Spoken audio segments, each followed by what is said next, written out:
स्वागत है आपका सिने स्पिक्स में और मैं हूं दिव्यांशी। जुनूनियत के एपिसोड की शुरुआत टीना और जहान को पता चलने से होती है कि जॉर्डन भाग गया है। दादा साहब का मानना है कि जॉर्डन भागने में कामयाब रहा और सीरत से उसके ठिकाने के बारे में पूछा। सीरत को पता नहीं है और वह जहान से उसके खिलाफ कार्रवाई न करने की विनती करती है। वह मदद के लिए इलाही की ओर रुख करती है। सीरत की माँ उस पर एक पापपूर्ण कार्य का आरोप लगाती है जो कि जेल जाने लायक है। जहान सीरत को खींच कर लाता है लेकिन उसके पिता इंटरफेयर करते हैं और उसे जहान की पकड़ से छुड़ाने के लिए आते हैं। जहान को पता चलता है कि जॉर्डन की मां घटनास्थल से अनुपस्थित है। वह आती है और उपहार खरीदने के बारे में झूठ बोलती है। वह बेबे से स्थिति के बारे में पूछती है और बेबे इलाही को नुकसान पहुंचाने के जॉर्डन के प्रयास का उल्लेख करती है।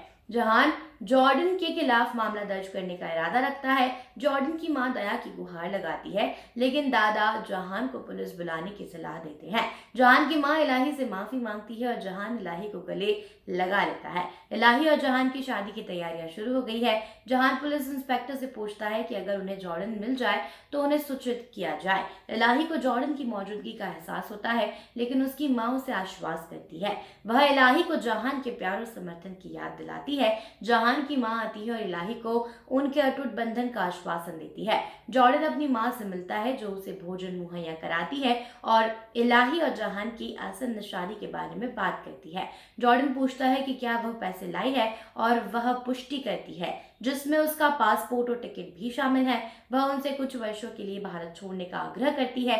जहान ने इलाही को सांत्वना देते हुए आश्वासन दिया कि पुलिस जल्द ही जॉर्डन को पकड़ लेगी। वह उसे मुस्कुराता है और अपनी समर्थन की पुष्टि करता है। वहीं एयरपोर्ट के बाहर जॉर्डन की मां उसे बुलाने का वादा करती है लेकिन उसने रुकने और अपना मिशन पूरा करने का फैसला किया है। जहान और इलाही शादी की जगह पर पहुंचते हैं जहां जॉर्डन भी आ जाता है यह देखने के लिए कि किसकी शादी होगी। जहान और इलाही ने एक दूसरे के लिए खुशियां लाने का वादा करते हुए एक दूसरे को शादी की माला पहनाई। जॉर्डन चुपचाप समारोह देखता रहता है। वहीं आगे जॉर्डन कैसे रिएक्ट करता है, क्या इलाही और जहान की शादी हो पाती है, यह देखना दिलचस्प होगा।